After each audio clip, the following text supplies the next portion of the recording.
Thanks for being with us here. Brian Tripp joined by the head coach of the Penn State women's soccer team, Erica Dombach, as we are so excited for the fall 2021 season. Coach, it's great to see you. Thanks so much for joining us. Absolutely. It's great to be back and so much excitement in the air right now with the fall season starting up. How did you handle this offseason, having just played in the spring and now you jump right back into it in the fall? It's been busy. It's been busy for these student athletes. We ended the spring season with a bit of hunger and bite to achieve more, to be honest. And this group took a bit of a break and then they got right back in it. Many of them came back to Happy Valley to train with our strength coach this summer, and they are geared up and fit and ready to go. When you returned 10 of 11 starters, an offense that was clicking on all cylinders last year, really good on the back end, only allowed 14 goals all season, I believe. How does that help you? Can you start faster in the fall? Does it give you a better base and foundation to start with?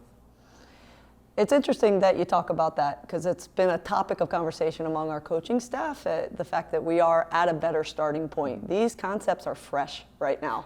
The veteran players are already teaching the younger players because they're right in their minds and they know exactly not only the bigger topics but the details as well, and that's been massive in watching them interact and teach as well as the coaching staff. When you have someone like Sam Coffey who leads all active players in points, career points in her career, Ali Schlegel, what can they do to help drive the offense to even another level this year?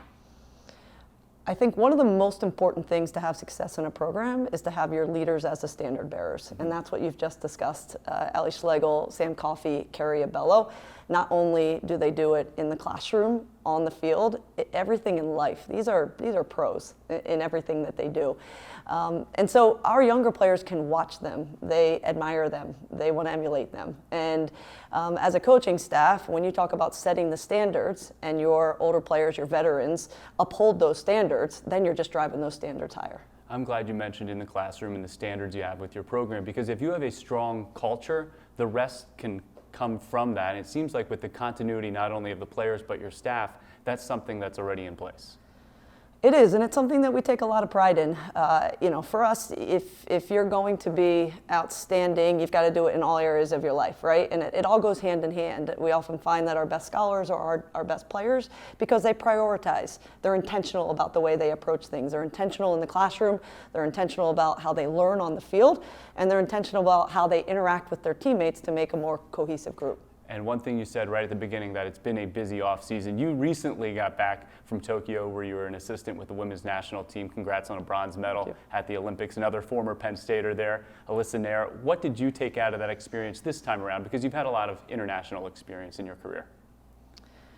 I think the answer to that question would take a whole nother production because lessons learned in this has been too many to even encapsulate in a short while. But I think one of the best parts of that experience is that it was a challenge for that U.S. team. So often that team goes into these events and has wild success. It's such a successful group, but because there was adversity, because we did lose to Sweden in that opening game, I got a chance to work with professional coaches and players and how to deal with adversity, how to come back and react and get on the front foot. And battle some of those challenges that obviously is reality for all teams. But to be in the weeds with a professional team and the best team in the world was invaluable experience for me. This answer may mirror that one, but take one thing then, and what do you apply from that lesson and share with your team here? Well, first off, I already talked about standards, and when you talk about standard bearers, you talk about the U.S. women's national team. And so for me to come back and talk to Sam Coffey and talk about Julie Ertz and Rose Lavelle, players that are in places that she wants to be someday, and to be able to continue to inspire Sam Coffey and Carrie Abello, who had an opportunity to go pro this fall and decided to come back and be a part of our program for another go-around, to help them to understand there's still so much more that they can learn in this environment. And I think they see and feel that based on my experience. All right, I'm going to wrap up all of our interviews for the fall sports preview with the same question for all of our coaches. What will it take to have a successful fall season? Well, first and foremost, our leaders are outstanding in all areas, right? And I already talked about that, but you got to have the people at the top. As we also discussed, my staff has been with us for a while, so we feel like our culture is right.